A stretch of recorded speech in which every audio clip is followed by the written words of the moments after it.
हाय। इस वीडियो में हम देखने वाले हैं एज्योर आईपी एड्रेसेस के बारे में। तो ये आ जाता है under the category of azure networking. तो एज्योर बाकी सभी रिसोर्सेज की तरह जिस तरह से हम वर्चुअल मशीन क्रिएट करते हैं, स्टोरेज अकाउंट्स क्रिएट करते हैं, हार्ड डिस्क क्रिएट करते हैं, उसी तरह हम नेटवर्क्स के भी कुछ कंपोनेंट्स हैं जो हम एज्योर की मदद से क्रिएट कर सकते हैं। इसमें बहुत सी चीज़ें आती है, लाइक वर्चुअल नेटवर्क्स आती है, गेटवेज आते हैं, सीडीएन्स आती है। वो हम चीज़ें एक एक करके देखते जाएंगे, बट इस वीडियो में हम देखेंगे कि एज्योर आईपी एड्रेसिंग क्या होता है। अब उससे भी पहले हमारे लिए ये जानना ज़रूरी है कि एक आईपी एड्रेस क्या होता है। तो अगर नहीं पढ़ा है तो मैं यहाँ पे बता दूँ कि आईपी एड्रेस यानी कि कोई भी डिवाइस जो इंटरनेट पे रहती है, तो उसको एक दूसरे डिवाइस से बात करने के लिए कुछ एड्रेस लगती है। जिस तरह से हमें अपने घर के एड्रेस के लिए पूरा एड्रेस हम लिखते हैं पिन कोड के साथ, बिल्डिंग नेम, फ्लैट नेम, ये सब लिखते हैं।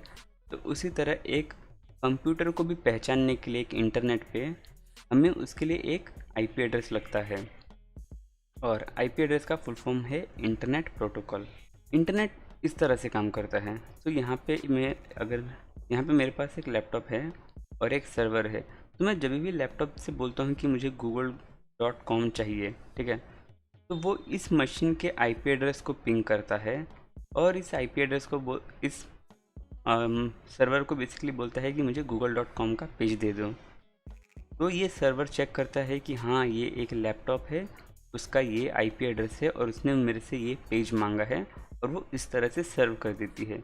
अब ये एक बहुत ही सिंप्लीफाइड एक्सप्लेनेशन है कि इंटरनेट किस तरह से काम करता है, बट बेसिकली इसके बीच में डीएनएस, राउटिंग, सीडीएन, काफ़ी सारी चीज़ें का कंसेप्ट आ जाता है अगर हम कॉम्प्लिकेट करेंगे। लेकिन एक आइडियल दुनिया में इंटरनेट में इस तरह से काम काम होता है, ठीक है। अब हम बात करते हैं एक पब्लिक एड्रेस और एक प्राइवेट एड्रेस के बारे में, ठीक है। तो एक पब्लिक आईपी एड्रेस वो एड्रेस होता है जिसकी मदद से हम इंटरनेट पे कम्युनिकेट करते हैं।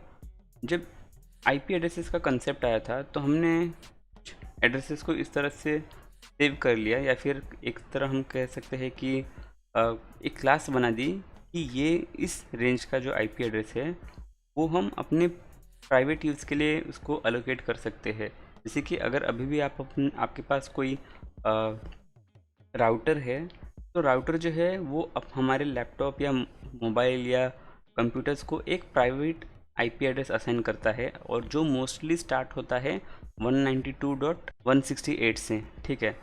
एक और आईपी एड्रेस होगा जो आपके राउटर को मिलता है। तो जो आईपी एड्रेस आपके राउटर को मिलता है वो इंटरनेट फेसिंग होता है। तो आपका जो लैपटॉप है वो पहले राउटर से बात करता है, एंड राउटर वो इंटरनेट पे अलग अलग सर्वर को कांटेक्ट करके आपको चीज़ें प्रोवाइड कराती है। तो सेम कंसेप्ट है एज्योर में भी। एज्योर में भी हम क्रिएट कर सकते हैं एक प्राइवेट आईपी एड्रेस और पब्लिक आईपी एड्रेसेस, और पब्लिक आईपी एड्रेस हम क्रिएट करते हैं इंटरनेट पे बातें करने के लिए। और ये कुछ रिसोर्सेस हैं, ठीक है। So virtual machine, network interface, load balancer, VPN gateway, application gateway और फायरवॉल। सो ये कुछ जगहों पर हम पब्लिक एड्रेसेस यूज़ करते हैं। और बात करते हैं प्राइवेट आईपी एड्रेस के बारे में।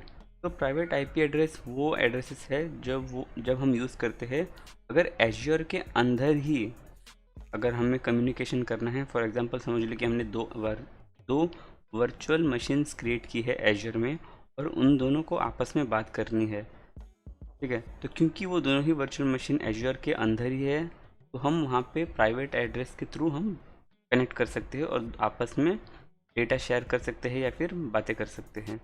और ये कुछ एज्योर के रिसोर्सेस है जो यूज़ करती है प्राइवेट आईपी एड्रेसेस को। अब मैं यहाँ पे दिखा दूँ कि कहाँ पे हमें पब्लिक एड्रेस और प्राइवेट एड्रेस दिखता है। तो उसके लिए मैं यहाँ पे ओपन कर लेता हूँ इसका। मैंने एक वर्चुअल मशीन क्रिएट किया था, ठीक है।